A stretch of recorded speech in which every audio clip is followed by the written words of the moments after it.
সহিহ হাদিস। আল্লাহ সুবহানাহু ওয়া তাআলা, আল্লাহ যিনি আল্লাহ আমাদের খালেক, তিনি সালাম প্রেরণ করলেন কার কাছে? একজন নবীর কাছে না, একজন সাধারণ মহিলার কাছে। তিনি হলেন খাদিজাতুল কুবরা রাদিয়াল্লাহু তাআলা। এরপর জিবরাইল বললেন, ইয়া রাসূলুল্লাহ, আল্লাহর সালামটা দেওয়ার পরে আমার সালামটাও খাদিজাকে দিবেন এবং সুসংবাদ দিবেন, বলবেন আল্লাহ সুবহানাহু ওয়া তাআলা জানিয়ে দিয়েছেন খাদিজার জন্য জান্নাতে বিশেষ বালাখানা, বিশেষ মানের রাজপ্রাসাদ তার জন্য অলরেডি নির্মাণ করে রাখা হয়েছে তার কোরবানির বিনিময়ে। দর্শক শ্রোতা ভাই বোনেরা, আপনারা কিছুক্ষণের মধ্যে দেখবেন আমাদের ক্যামেরার সুবাদে সেই জাবালে নূরের যেই উচ্চ শৃঙ্গ, সেটি আমরা আপনাদের দেখাবো।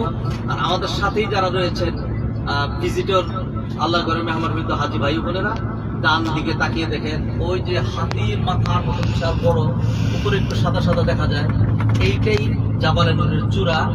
আমরা ছবিতে যেরকম দেখি সেটা ঠিক এই সাইড দিয়ে বোঝা যাচ্ছে না, আর একটু সামনে অগ্রসর হলে সেটা বোঝা যাবে নূর পাহাড়। নূর পাহাড় তো প্রতিটি ইমানদারের চিনার কথা। এখানে বসা ছিলেন, তার বয়স ছিল 40 বছর। আল্লাহ সুবহানাহু ওয়া তাআলা জিবরাইলকে পাঠিয়ে দিলেন এবং আয়াত নাযিল করলেন, 5টা আয়াত। ইকরা বিসমি রাব্বিকাল্লাযী খালাক, খালাকাল ইনসানা মিন আলাক, ইকরা ওয়া রাব্বুকাল আকরাম আল্লাযী আল্লামা বিল কলম, আল্লামাল ইনসানা মা লাম ইয়ালাম। সম্মানিত ভাই বোনেরা, প্রসঙ্গক্রমে বলে রাখছি, আগে যখন আধুনিক ব্যবস্থাপনা এত সুন্দর হয়নি, তখন কিন্তু আমরা একদম সবকিছু জাবালে রহমতের কাছে যেতে পারতাম, তারপরে জাবালে নূরের কাছে যেতে পারতাম। এখন আধুনিক ব্যবস্থাপনা যতই উন্নত হচ্ছে, ততই কেমন যেন আমাদের জন্য কঠিন হয়ে যাচ্ছে। বহু দূর থেকে হেঁটে অথবা বহু দূর থেকে কোনো রকম একটু দেখতে হয়, বাকিটা দেখার সুযোগ নাই। কারণ হলো হাজিদের সংখ্যা অনেক বেড়ে গিয়েছে। আসুন আমরা এখানে নাম বলবো সময়ের জন্য, 5 মিনিট জন্য একটা গাছের ছায়া আমরা দাঁড়াবো, তারপর ইনশাআল্লাহ জাবালে নূর আমরা দেখবো। আবার আমরা গাড়িতে উঠে তারপরে আর আমরা নামবো না, বাকি জিনিসগুলো আমরা গাড়িতে বসে বসে দেখি ইনশাআল্লাহ।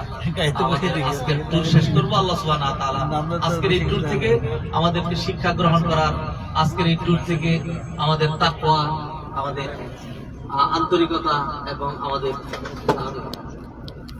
আল্লাহ ভীতির যেই ভান্ডার, সেটিকে আরো যেন সমৃদ্ধ করার তৌফিক এনায়েত করেন। সবার জন্য সার্বিক কল্যাণ কামনা করছি। আসসালামু আলাইকুম ওয়া রাহমাতুল্লাহি ওয়া বারাকাতুহু। আমি হাজী ভাই বোনদেরকে অনুরোধ করব, একটু সময় নামেন, তবে রোদ্রে যায়েন না, গাছের আড়ালেই, গাছের ছায়াতেই থাকবেন ইনশাআল্লাহ।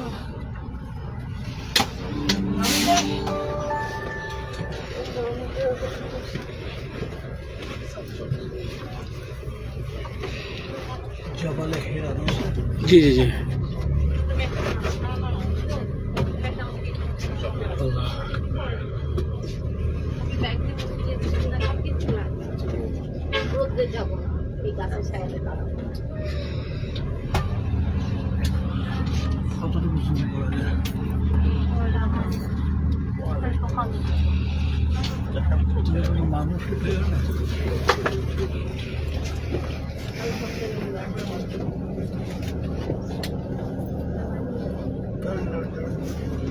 শুকরান।